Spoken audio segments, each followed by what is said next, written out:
What if we took one of Earth's most powerful machines, the hydraulic press, and turned it against something far beyond our world? A planet. Could it crush the moon? Would it even dent Mars? Or would it be obliterated before the press? Even touch the surface?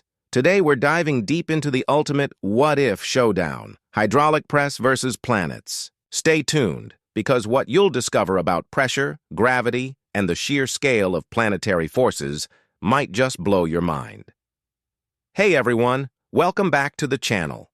If you've ever seen those oddly satisfying hydraulic press videos, you know the thrill of watching metal, rocks, or even diamonds get flattened under thousands of pounds of pressure. But today, we're taking that concept way beyond earthly limits. We're asking, what if we scaled up a hydraulic press to cosmic proportions and tried to crush an actual planet? Grab your helmet because this is going to get intense. A typical industrial hydraulic press uses fluid pressure to exert an enormous force, sometimes more than 10,000 tons, enough to crush titanium blocks or turn a steel bearing into dust. The basic principle is simple. Force equals pressure multiplied by area.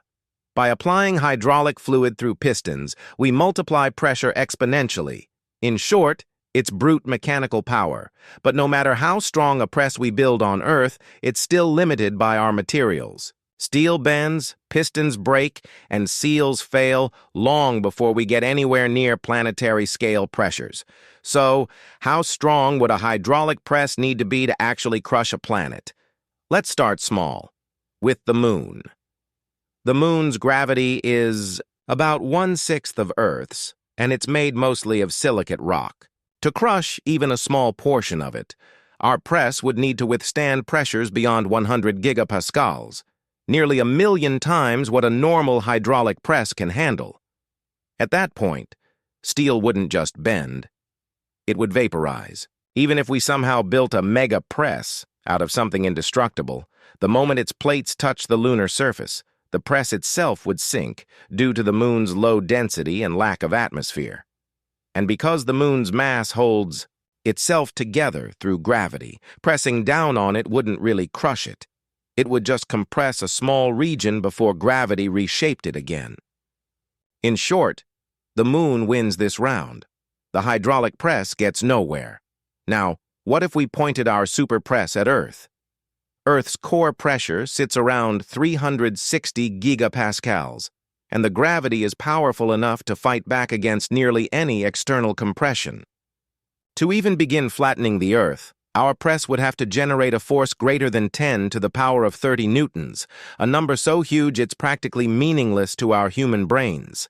That's like trying to squeeze the planet with a machine powered by every explosion in human history, times 1,000,000,000,000. Even if you could apply that pressure, here's what would happen first. The atmosphere would ignite and blow away, tectonic plates would fracture and melt, and the entire press would collapse under its own gravitational pull long before the planet gave in.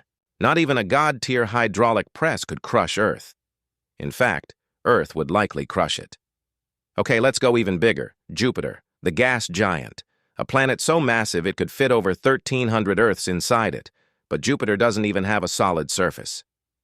If our gigantic press tried to descend onto Jupiter, it would just keep sinking deeper into layers of hydrogen and helium gas that get denser the farther you go.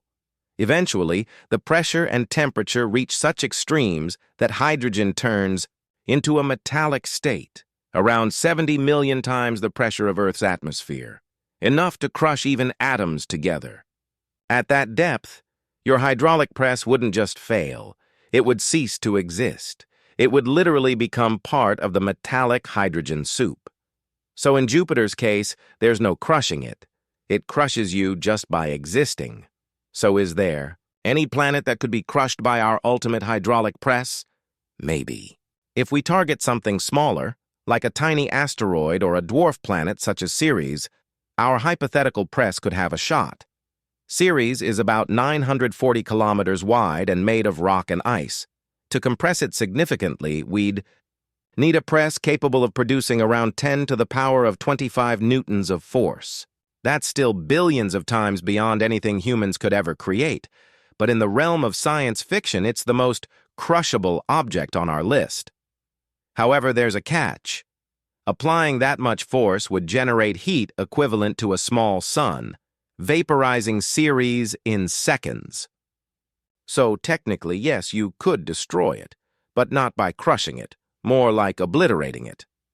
Let's imagine one last insane scenario. What if the hydraulic press itself was the size of a planet?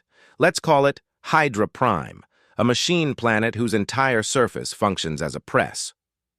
If such a mega press existed, it could theoretically compress smaller bodies, asteroids, moons, maybe even Mars, but it would need to survive its own gravitational collapse.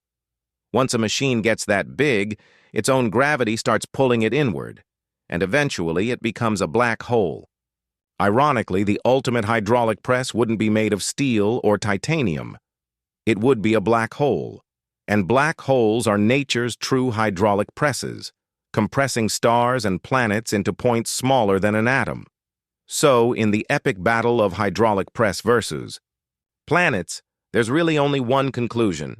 The press doesn't stand a chance. The planets, and especially gravity, always win. But here's the real twist.